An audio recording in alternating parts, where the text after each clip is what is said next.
அனைவருக்கும் வணக்கம். Welcome to cinema land. Toggle Wilson டைரக்ஷன்ல சமீபத்தில் வெளியான பேடிங்டன் இன் பெரு என்ற அனிமேட்டட் அட்வென்ச்சர் காமெடி படத்தோட விமர்சனத்தை தான் இந்த எபிசோட்ல நம்ம பார்க்க போறோம். ஃபர்ஸ்ட் இந்த படத்தோட ஒன்லைன் ஸ்டோரி என்னன்னு பார்த்துடலாம். வயசான கரடிகளோட இருப்பிடமாக இருக்கிற ஒரு ஹோம்ல இருந்து காணாமல் போன ஒரு கரடியை தேடி போகிற ஒரு குட்டி கரடியோட அட்வென்ச்சர் பயணம் தான் இந்த பேடிங்டன் இன் பெரு படத்துடைய மொத்த கதை. இனி இந்த படத்துடைய டீட்டெயில் ரிவ்யூக்கு போகலாம். இதுவரை என்னோட சேனலை சப்ஸ்கிரைப் பண்ணலைன்னா சப்ஸ்கிரைப் பண்ணுங்க, கூடவே ஆல் பட்டனையும் ப்ரெஸ் பண்ணுங்க. படத்தோட ஆரம்பத்தில் ஆரஞ்சு பழத்தை பறிக்க போன ஒரு கரடி குட்டி அப்படியே தவறி ஆற்றுல விழுந்துடுது.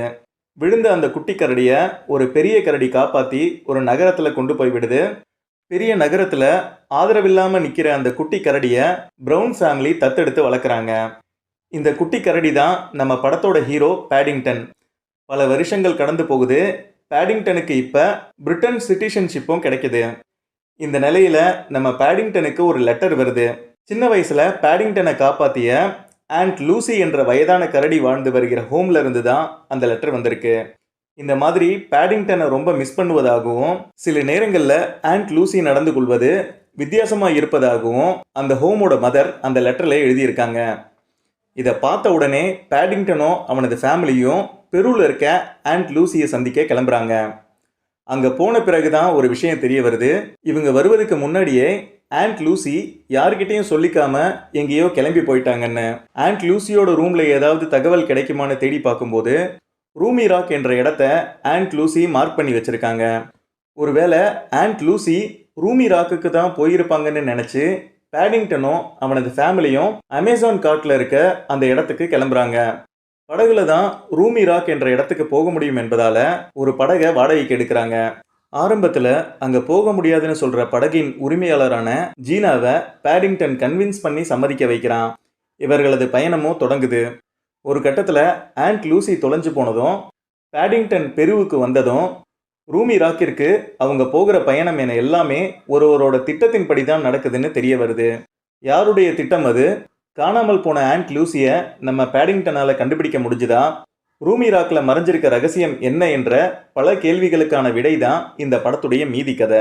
இனி இந்த படத்தில் இருக்க இன்ட்ரெஸ்டிங்கான விஷயங்கள் எல்லாம் என்னென்ன என்பதை பார்த்துடலாம். பேடிங்டன் சீரீஸில் இதற்கு முன்பு வெளிவந்த 2 படங்களை இயக்கிய பால் கிங்குக்கு பதிலாக இந்த முறை டாகல் வில்சன் இந்த படத்தை இயக்கி இருக்காரு. இந்த கதையில பேடிங்டன் பிரிட்டிஷ் சமூகத்துல எப்படி ஒரு ஆளா பொருந்துகிறான் என்பதை இன்ட்ரெஸ்டிங்கா சொல்லி இருந்தாலும் ஆண்ட் லூசியை தேட ஆரம்பிச்ச பிறகு ஒரு வழக்கமான படமா ஆகிடுது. பொதுவா பேடிங்டன் படங்களை பார்க்கும்போது நமக்கு கிடைக்கிற ஒரு எமோஷனல் ஃபீல் இந்த படத்துலயும் மிஸ் ஆகல. பேடிங்டன் தன்னோட ஆண்ட் லூசியை தேடி போகும்போது கூடவே பல ஆண்டுகளா மறைஞ்சிருக்கும் ஒரு புதையல் நகரத்தையும் கண்டுபிடிக்க சிலர் திட்டம் போடுவதாக இந்த படத்துடைய ஸ்கிரீன் பிளே இருந்தது. அடுத்ததா இந்த படத்துல நடிச்சவங்களோட பெர்ஃபார்மன்ஸ்னு பார்த்தா நன் கேரக்டர்ல வர ஒலிவியா கோல்மேனோட ஆக்டிங் எனக்கு ரொம்ப பிடிச்சிருந்தது. ஒவ்வொரு டைலாக்கையும் இவங்க பேசி முடிச்சுட்டு எல்லோருக்கும் சந்தேகம் வரும்படி இவர் சிரிக்கும் காட்சிகள் ரொம்ப ரசிக்கும்படியா இருந்தது.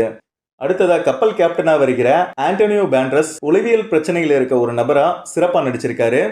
இவருக்கு அடுத்தபடியா ரிஸ்க் அசஸ்மெண்ட் ஆபீசரா வருகிற ஹக் போன்வைல்.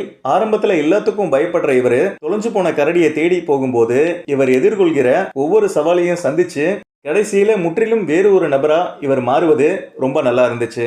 அடுத்ததா இந்த படத்துல இருக்க டெக்னிக்கல் விஷயங்கள் எல்லாமே நல்லா இருந்துச்சு.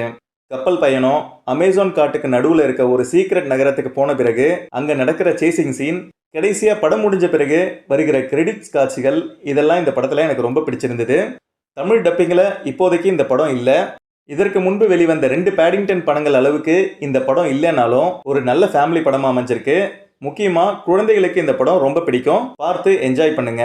மீண்டும் ஒரு நல்ல படத்தோடு உங்களை நான் சந்திக்கிறேன். இந்த வீடியோ உங்களுக்கு பிடிச்சிருந்தா லைக் பண்ணுங்க. மறக்காம என்னுடைய சேனலை சப்ஸ்கிரைப் பண்ணுங்க. நன்றி, வணக்கம்.